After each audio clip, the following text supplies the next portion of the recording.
नमस्कार। आज हम एक बहुत ही दिलचस्प विषय पर बात कर रहे हैं, भगवान शिव। हम पुराणों, खासकर शिव पुराण, लिंग पुराण और स्कंद पुराण के आधार पर उनके स्वरूप को समझने की कोशिश करेंगे। जी।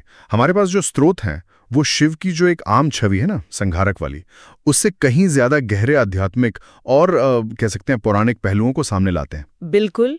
और हमारा उद्देश्य भी यही है कि शिव को सिर्फ संहारक नहीं बल्कि संतुलन, ज्ञान और मोक्ष यानी मुक्ति दिलाने वाले देवता के रूप में समझे, है ना, जैसा इन ग्रंथों में बताया गया है। सही का।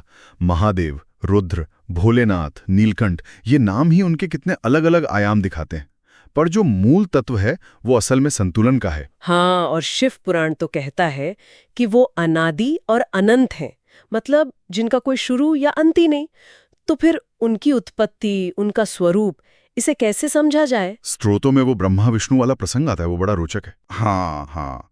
वो जब दोनों में ये बहस हुई कि कौन श्रेष्ठ है, तो उनके बीच एक बहुत विशाल, मतलब कहिए प्रकाश का स्तंभ प्रकट हुआ। अग्नि स्तंभ। जी, ज्योतिर्लिंग। और बात ये थी कि ना तो ब्रह्मा ऊपर जाकर उसका अंत खोज पाए, न ही विष्णु नीचे की तरफ। कोई अंत ही नहीं मिला। और तभी शिव प्रकट हुए और उन्होंने बताया कि वही आदि है, वही अंत है। अच्छा, तो क्या इसी घटना से शिवलिंग पूजा का जो गहरा संबंध है वो जुड़ता है? बिल्कुल। शिवलिंग उसी अनंत निराकार ऊर्जा का प्रतीक है, सृजन शक्ति का, जिसका कोई और छोर नहीं है। तो वो सिर्फ एक पत्थर या प्रतिमा नहीं है, वो शिव की जो परम प्रकृति है ना, उसका प्रतिनिधित्व करता है। और उनके साकार रूप में भी बड़े गहरे अर्थ छिपे हैं, जैसे जैसे उनका तीसरा नेत्र। हाँ, त्रिनेत्र। अक्सर लोग उसे क्रोध या संहार से जोड़ते हैं, पर क्या स्रोत कुछ और इशारा करते हैं? स्रोत उसे ज्यादातर ज्ञान चक्षु मानते हैं, मतलब आंतरिक दृष्टि, चेतना का प्रतीक, भौतिकता के पार देखने की क्षमता। अच्छा। इसी तरह उनके शरीर पर जो भस्म या राख लगी होती है, वो भी सिर्फ देखने की चीज नहीं, वो वैराग्य का प्रतीक है। मतलब दुनिया नश्वर है, इसका गहरा बोध, और उससे अनासक्ति। वैराग्य। ये याद दिलाता है कि अंत में सब राख ही होना है। बिल्कुल। ये भाव बहुत प्रबल है उनमें। और उनके दूसरे प्रतीक, जैसे गले में सर्प है या हाथ में डमरू और त्रिशूल, इनका क्या अर्थ है? देखिए, गले में सर्प ये दिखाता है कि उन्होंने भय पर पूरी तरह विजय पा ली है। यहां तक कि मृत्यु का जो प्रतीक है, काल सर्प, उसे भी वश में कर लिया है। अच्छा। और डमरू, माना जाता है कि उससे सृष्टि की पहली ध्वनि ओम यानी प्रणव निकली। वो ब्रह्मांडीय कंपन का प्रतीक है। और त्रिशूल? त्रिशूल उनके 3 गुणों पर नियंत्रण को दिखाता है, सत्व यानी पवित्रता, संतुलन, रजस यानी क्रिया, जुनून, और तमस यानी जड़ता, अंधकार।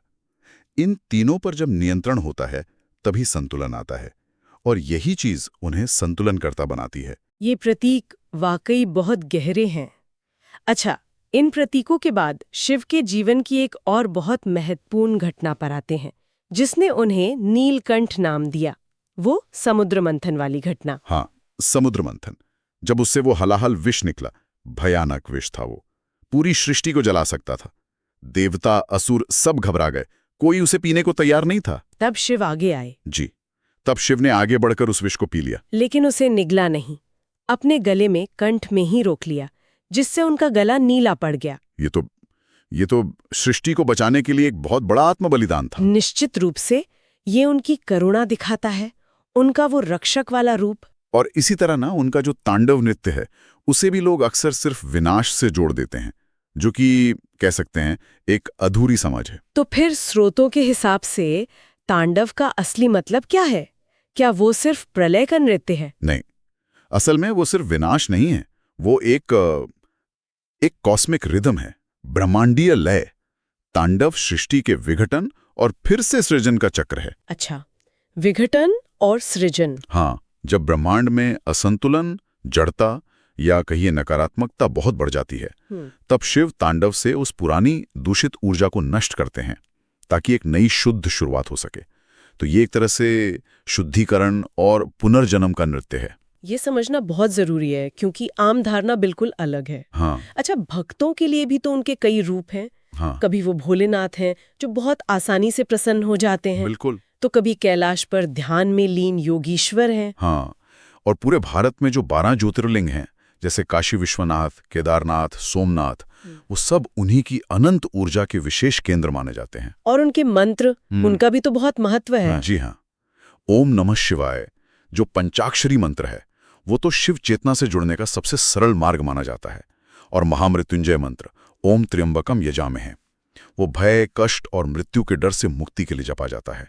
बहुत शक्तिशाली मंत्र है। तो अगर हम इन सभी पौराणिक कथाओं, प्रतीकों, शिक्षाओं को देखें तो शिव का जो मूल संदेश है वो क्या निकल कर आता है?